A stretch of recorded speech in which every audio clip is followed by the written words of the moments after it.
Good morning, everybody.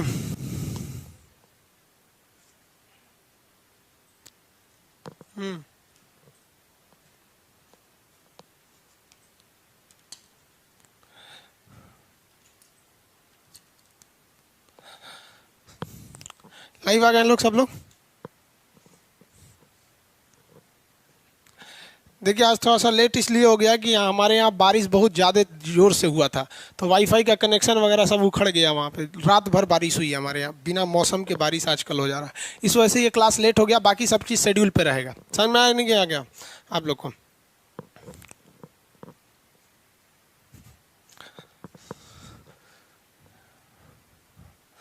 देखिए, इससे पहले वाले क्लास में आपको कहाँ तक बता दिए थे आप सब लोग? भाई फ़ोन बहुत कर रहे थे लोग आप लोग। देखिए, हम भी, हमारी ही गलती थी। हमारी क्या बताए, मौसम के साथ हम लोग तो थोड़ी ना लड़ सकते हैं। आपको इससे पहले वाले क्लास में जो बताए थे वो आप लोग को याद है कि नहीं है? कंफर्म है ना? पूरा याद? कटाकट कमेंट करके बताएंगे लोग, हम जो क्वेश्चन देंगे आप लोग को। बहुत से लोगों को पता। Hello sir, good morning. Good morning Alamgir SK ji, hi. Happy Singh, good morning. Good morning सब लोग को, गुड मॉर्निंग। देखिए ध्यान से, जो हम कल बताए थे उसको फटाफट रिवाइज कीजिए। कोशिका को टेक्निकल नाम क्या होता है? साइटो। कोशिका का अध्ययन क्या कहलाता है? साइटोलॉजी। कोशिका के जनक किसे कहा जाता है? खोज के निकाला था रॉबर्ट हुक। जीवित कोशिका एंटोनी वॉन लीवेनहॉक। सबसे बड़ी कोशिका शुतुरमुर्ग का अंडा। सबसे छोटा माइकोप्लाज्मा। मानव में सबसे बड़ी महिला का ओवम। मानव में सबसे छोटी पुरुष का स्पर्म। मानव में सबसे लंबी कौन सा हो जाएगा? तंत्रिका कोशिका, न्यूरॉन। किसमें विभाजन नहीं होता है? न्यूरॉन में नहीं होता है। सबसे तेजी से विभाजन किसमें होता है? लीवर यानी यकृत में होता है यहाँ पर विभाजन। ये कोशिका के बाहर की झिल्ली को क्या कहते हैं? कोशिका झिल्ली, जिसे प्लाज्मा झिल्ली या प्लाज्मा मेम्ब्रेन कहते हैं। प्रोटीन का होता है। ये पेड़ पौधों और मानव दोनों में पाया जाता है, जबकि पेड़ पौधों में इसके बाहर एक अतिरिक्त परत पाई जाती है जिसे कोशिका भित्ति कहते हैं, cell wall. Cell wall cellulose का बना होता है, जबकि मेम्ब्रेन जो झिल्ली होती है वो किसकी बनी होती है? प्रोटीन की बनी होती है। समझ में आएगी नहीं? आ गया? इसको हम फटाफट बता रहे हैं क्योंकि प्लीज़ आप टेलीग्राम ग्रुप बना दीजिए। हाँ बाबू, बहुत अच्छा। आप बताएं कि टेलीग्राम ग्रुप में बता देंगे। 40 नंबर का क्वेश्चन।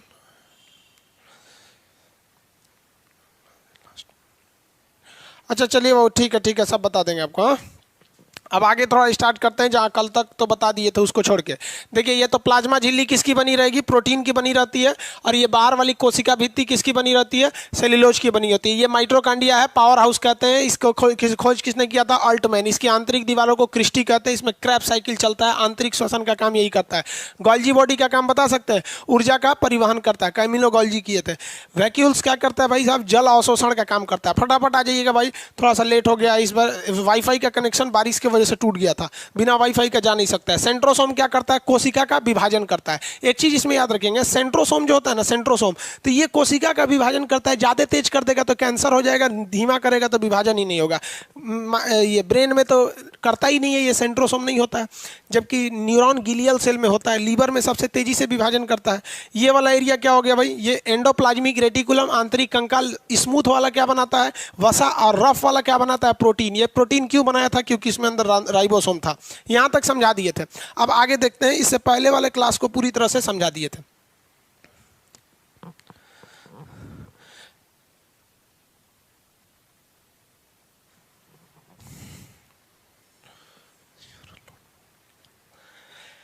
हो गया? अब एक आदमी कह रहे हैं सर यूआरएल नॉट फाउंड लिख रहा था। अब सही हो गया ना? उस वक्त प्रॉब्लम थी बाबू, वाईफाई नहीं था उस वक्त, गिर गया था बारिश की वजह से, वाईफाई का प्रॉब्लम।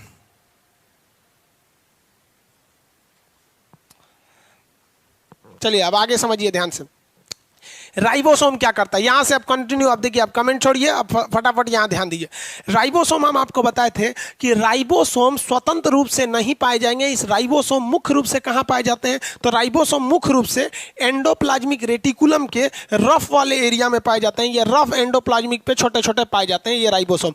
राइबोसोम जो है ना, कोशिका का एक अंग है। ये बहुत ही छोटा अंग है। कोशिका का सबसे छोटा अंग कहेगा तो राइबोसोम। हालांकि इससे भी एक छोटा अंग होता है सिलिया फ्लैजेला, लेकिन वो सब में नहीं पाया जाता है। और राइबोसोम सब में पाया जाता है, इसलिए क्वेश्चन जब भी देता है सबसे छोटा कोशिकांग, तो क्या मार देना है? राइबोसोम मार देना है। राइबोसोम क्या, किस चीज का निर्माण करता है? प्रोटीन का निर्माण करता है। हमारे शरीर में प्रोटीन की ज्यादा जरूरत होती है, अतः ये किस चीज के लिए हेल्प करता है? एनाबोलिज्म के लिए। ये हम आगे बताएंगे आपको। किसी चीज को जोड़कर बना देना एनाबोलिज्म, और तोड़ देना कैटाबोलिज्म। पाचन क्या है? कैटाबोलिज्म में तोड़ते हैं। अब प्रोटीन निर्माण क्या है? एनाबोलिज्म बनाते हैं। तो ये एनाबोलिज्म में मदद करता है। रेलवे एनटीपीसी पिछला बार का क्वेश्चन देखिएगा ना, उसमें बोलेगा कि इसमें से कौन सा एनाबोलिज्म का काम नहीं करता है, तो आप एनाबोलिज्म और कैटाबोलिज्म समझेंगे तभी तो पता चलेगा होता क्या है। अब इसमें एक चीज होता है सेडिमेंटेशन कोफिशिएंट। सेडिमेंटेशन कोफिशिएंट क्या होता है? एक टेस्ट ट्यूब होता है, देखते होंगे उसमें लिक्विड भरा रहता है, इस तरह टेस्ट ट्यूब। वैज्ञानिकों ने अलग अलग जीव का, अलग अलग जानवरों का सेल निकाला। सेल तो खुद ही छोटा होता है भाई, आप समझते हैं ना, उसको माइक्रोस्कोप से देख सकते हैं। अब इतना छोटे तो है नहीं, और ये भी उस पे से ये रेलवे का टारगेट बैच है, एकदम बच्चा तो नहीं है। आप लोग आप पढ़े लिखे हैं तो कोशिका के बारे में इतना तो आइडिया लगता होगा ना, छोटा होता है। उसके अंदर से वैज्ञानिकों ने क्या निकाला? राइबोसोम निकाला और एक लिक्विड में डाला। तो देखा ना, कुछ राइबोसोम बड़े भारी थे वो नीचे चले गए, और कुछ राइबोसोम हल्के थे जो ऊपर चले गए। तो सेडिमेंटेशन मतलब होता है अवसाद, यानी बैठ जाना लिक्विड में। तो टेस्ट ट्यूब में जो भारी होके नीचे चले गए उसका वेट भारी था, और जो ऊपर रह गए वो हल्का था। तो इसका एक कोड नाम दिया गया, इसको कहा गया 70, इसको कहा गया एस 70, इसको कहा गया 80। अब ये जो सेडिमेंटेशन कोफिशिएंट को शॉर्टकट में एस, इसको भी शॉर्टकट में एस। तो राइबोसोम कितने टाइप का होता है? 70S और 80S। अब ये दो टाइप के राइबोसोम होते हैं सब, 70S और 80S। लेकिन इतना आराम से थोड़ी क्वेश्चन पूछेगा आपसे, क्वेश्चन आपसे फंसा के पूछेगा। क्या पूछेगा? ध्यान से देखिए, कमेंट पे ज़्यादा ध्यान नहीं देंगे आप लोग, अभी फिलहाल सीधे क्वेश्चन पे जवाब दीजिए। सेडिमेंटेशन को इसमें बढ़िया कौन होता है? तो जेन्युइन बात, आप ही से कहते हैं कि 70 रुपया लीजिएगा कि 80 रुपया लेगा। हम आपसे कहते हैं कहीं पे एक सड़क पे एक जगह 70 रुपया गिरा है, एक जगह 80 रुपया गिरा है, कौन सा उठाइएगा आप लोग? हाँ भाई, हम तो दोनों उठा लेंगे। देखिए, यहाँ पैसा नहीं उठाना है, इसमें दोनों में से एक ठो का वैल्यू देखना है। तो 80S वाला जो होता है ना, 80S वाला थोड़ा सा डेवलप ज़्यादा होता है, जिस वजह से उसको अच्छा माना जाता है। तो 80S वाला थोड़ा सा डेवलप होता है। ये क्या होता है? विकसित होता है, डेवलप विकसित होता है।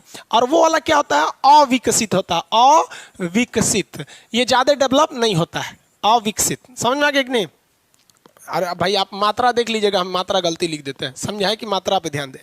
लेकिन ससुरा एगो दिक्कत हो जाता है ना कि हम लोग अंग्रेजी नहीं पढ़ रहे हैं, हम लोग पढ़ रहे हैं बायोलॉजी। यहाँ हर चीज़ का उल्टा नाम है। जैसे देखिए, इंग्लिश अगर पढ़ते हैं तो कोशिका को इंग्लिश में बोलते हैं सेल, काम खत्म। लेकिन बायोलॉजी में ससुरा उसको साइटो बोला जाता है।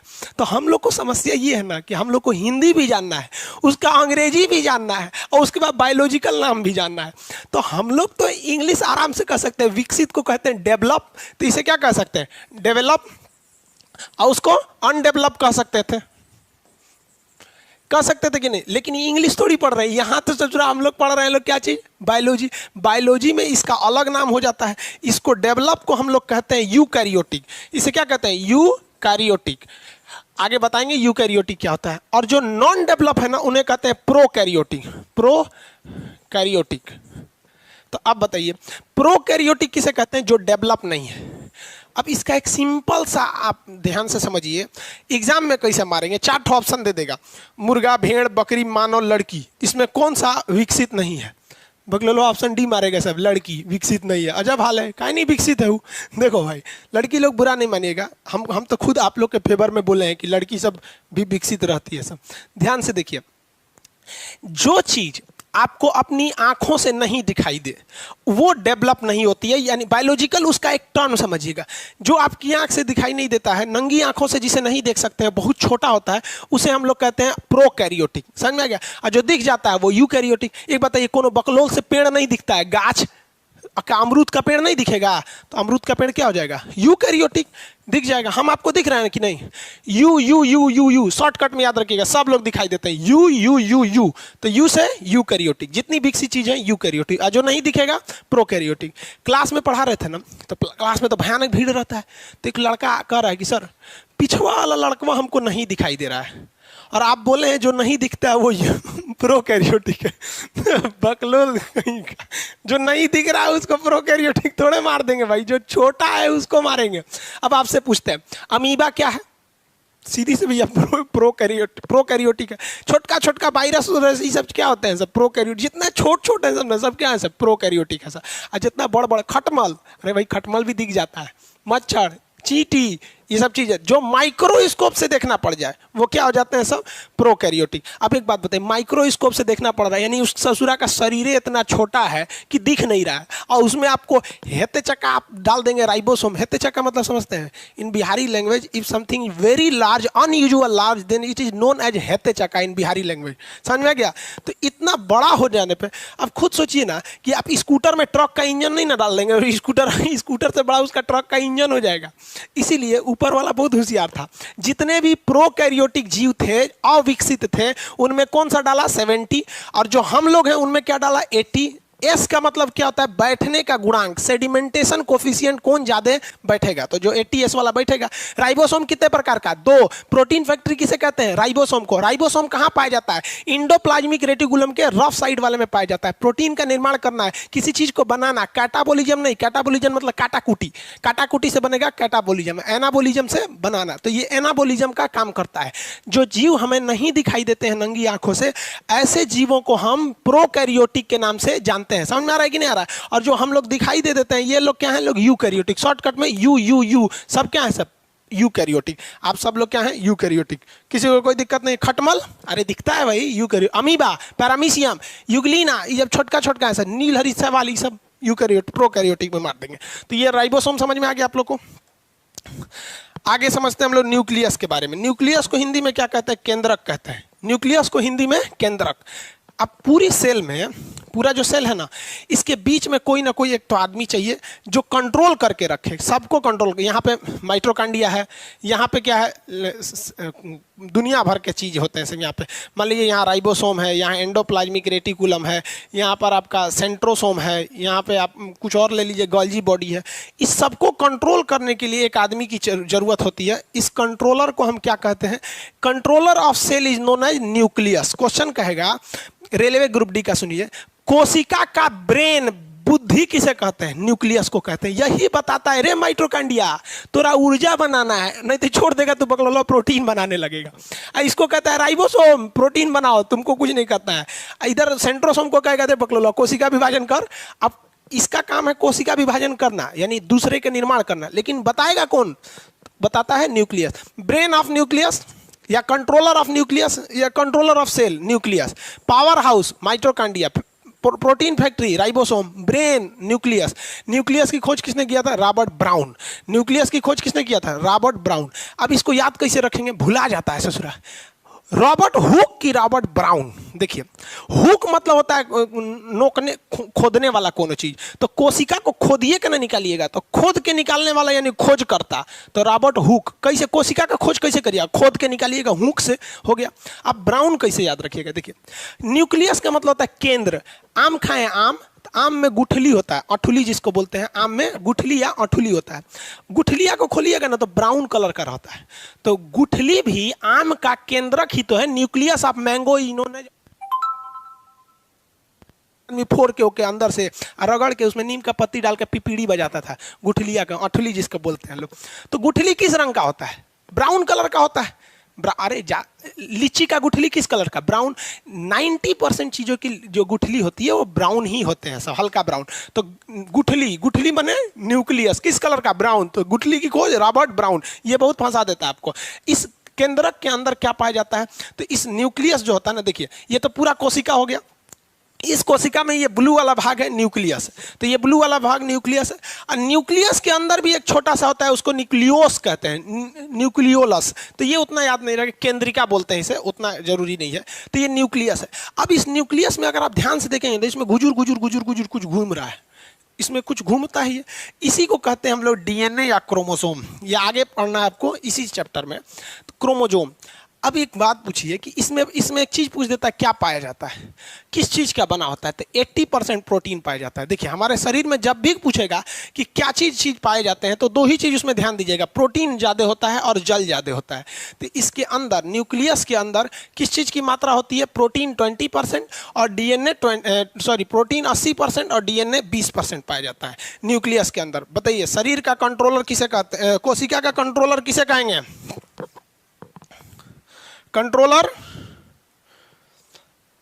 हाँ न्यूक्लियस को कहेंगे, कंट्रोलर न्यूक्लियस को कहेंगे। याद कैसे रखेंगे, अठुली वगैरह ब्राउन होता है तो न्यूक्लियस की खोज भी रॉबर्ट ब्राउन ने किया था। कितने परसेंट प्रोटीन? 80%। ये एक अलग ही चैप्टर है आपका, इसमें पूरा डिटेल से बताएंगे डीएनए क्या है, आरएनए क्या है, डीएनए फिंगरप्रिंटिंग क्या है, कैसे फोरेंसिक जांच में पकड़ा जाते हैं कोई भी आदमी। ये न्यूक्लियस हो गया। आगे बढ़े, अब लाइसोसोम समझिए, ये बहुत इंपॉर्टेंट है लाइसोसोम। किसी को कोई दिक्कत नहीं होना चाहिए लाइसोसोम। हाँ, एक चीज़ और याद रखिएगा, आज 1 बजे आप लोग मैप का एडमिशन ले सकते हैं। लोग जो ऑलरेडी पढ़ रहे हैं ऐप पर, ये हम आपको बताए हैं 1 बजे से लेकर 2 बजे के बीच में एडमिशन होगा 150 में, उसके बाद ये हो जाएगा 200, उसके बाद हो जाएगा 300, उसके बाद हो जाएगा 400। ठीक है, आप ये नहीं बोलिएगा सर आप हमको बताए नहीं। 1 बजे से 2 बजे के बीच में 150 में हो जाएगा। इतना बाबू सर्वर कॉस्ट भी नहीं आता है, सर्वर कॉस्ट ले लेता है 150 रुपये। समझ में आ गया? जितना घंटा आप क्लास करते हैं ना, उतना घंटा सर्वर कॉस्ट लगता है हमको, उसके हिसाब से। इसलिए आपको भी थोड़ा सा ध्यान से रखिएगा, इसलिए हम आपको बता दिए। अब लाइसोसोम के बारे में समझते हैं। आज क्लास बहुत लेट हो गया है, इस वजह से गलती तो सर्वर उसमें वाईफाई में हो गई थी, इसलिए आज थोड़ा सा कम में पढ़ पाएंगे। लाइसोसोम की खोज डी डूबे ने किया था। लाइसोसोम की खोज किसने किया? डी डूबे ने। किसने किया? डी डूबे। याद रखेंगे, ये कई बार पूछा हुआ है डी डूबे। अब इसमें कंसेप्ट क्या है डी डूबे में, ये नाम ही ना याद रखना पड़ेगा आपको।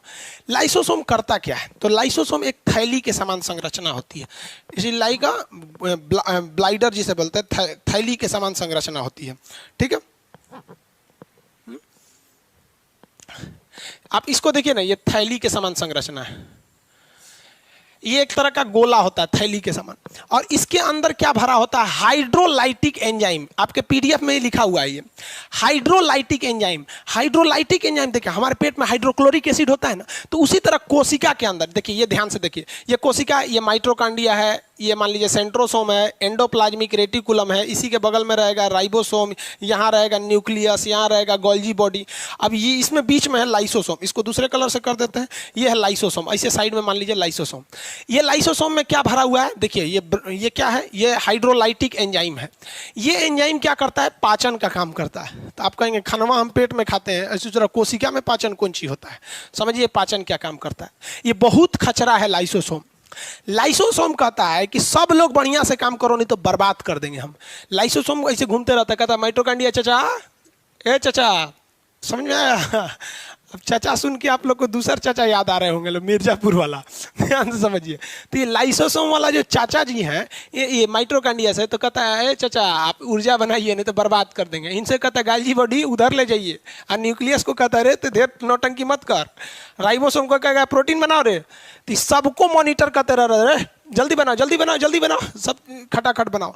और गलती से अगर इसका कोई बात नहीं माना ना, तो ये बहुत बिगड़ल आदमी है, तुरंत उसके ऊपर छिड़क देता है लाइसोसोम, ये जल अपघटक एंजाइम, जिसको हाइड्रोलाइटिक एंजाइम कहते हैं। अगर मान लीजिए माइटोकॉन्ड्रिया ऊर्जा नहीं बना रहा है, तो उसमें छिड़क देगा, ऐसे छिड़क देगा ना, तो ये पच के खत्म हो जाएगा, इसका पाचन कर देगा, मर जाएगा वहां पर उस सेल के अंदर। फिर माइटोकॉन्ड्रिया मर जाएगा, तो सेंट्रोसोम कहेगा oh my God, mitochondria has been died, so I can reorgan, मतलब इसको हम क्या कर सकते हैं? रीजनरेट कर सकते हैं। तो ये सेंट्रोसोम क्या करेगा? रीजनरेट करके इसे दूसरा बनाएगा। तो कोशिका के अंदर अगर कोई अंग काम नहीं करता है, तो क्या करता है ये भाई? ये कोशिका के अंदर के किसी भी अंग को पचाकर खत्म कर देता है। कहता है कि हमारे नज़र में अगर जीना है तो काम करो, नहीं तो हम बर्बाद कर देंगे। किसी को कोई दिक्कत नहीं? क्लास खत्म होने वाला है आप लोग का, ठीक है? क्योंकि टाइमिंग के हिसाब से लाइव अपने से कट जाएगा, हम लेट आएंगे उससे, मतलब वो कंप्यूटर है ना, मशीन है, अपने से काट देगा, इसलिए घबराएंगे लोग नहीं, कट जाएगा तो फिर यहीं से चालू करेंगे। देखिए, तो कोई भी अंग काम नहीं करेगा तो क्या करेगा? लाइसोसोम उसे मार देता है। एक बात कीजिए, मान लीजिए माइटोकॉन्ड्रिया काम नहीं किया, ये भी काम नहीं किया, ये भी काम नहीं, सब पगला गया, सब स्ट्राइक पे आ गया, सब हमारी मांगे पूरी करो, हम नहीं करेंगे, ना हम प्रोटीन बनाएंगे, ना ऊर्जा बनाएंगे, ना परिवहन करेंगे, कुछ नहीं करेंगे। तो लाइसोसोम कहेगा अरे मेरे आगे बगावत, हमारे आगे बगावत नहीं चलेगी। ये जो लाइसोसोम है ना, खुद को फाड़ लेता है, और जैसे फाड़ेगा ना, सब में लेभरा जाएगा। क्या चीज लेभरा जाएगा? हाइड्रोक्लोरिक एसिड लेभरा जाएगा। तो लाइसोसोम के फटने के कारण लाइसोसोम के अंदर उपस्थित जल अपघटक एंजाइम यानी हाइड्रोलाइटिक एंजाइम पूरी कोशिका माने पूरे शरीर के नहीं, जिस कोशिका में फटा है उस कोशिका के अंदर पूरी तरह से लेभरा जाता है। लेभराने का मतलब मिक्स हो जाना, और ये हाइड्रोलाइटिक एंजाइम इसे पूरी तरह से मार। कभी कभी आत्महत्या का कारण मानते हुए आत्महत्या की थैली सुसाइड बैग के नाम से जानते हैं, या फिर इसी को हम लोग कोशिका के अंदर का परमाणु बम कहते हैं। वहां की कोशिका मर जाती है।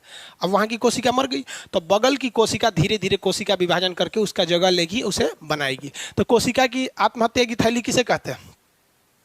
आत्महत्या की थैली लाइसोसोम को कहेंगे।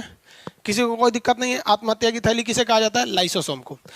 अब एक चीज ध्यान से समझिए, कभी कभी क्या होता है ना, यहाँ लाइसोसोम है, यहाँ माइटोकॉन्ड्रिया है, यहाँ अलग अलग अंग है सब न्यूक्लियस।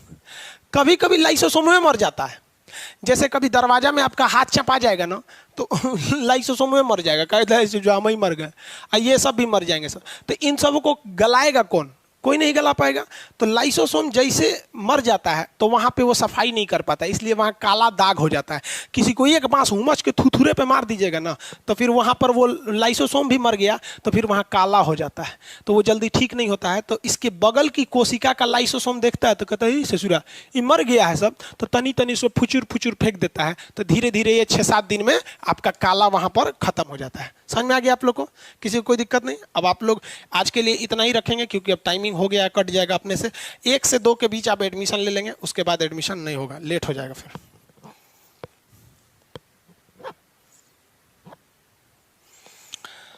समझ में आ गया आप लोगों को?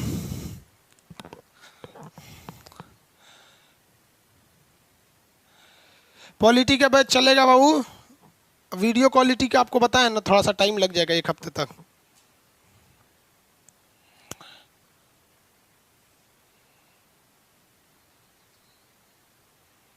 गुड बाय सब लोग को।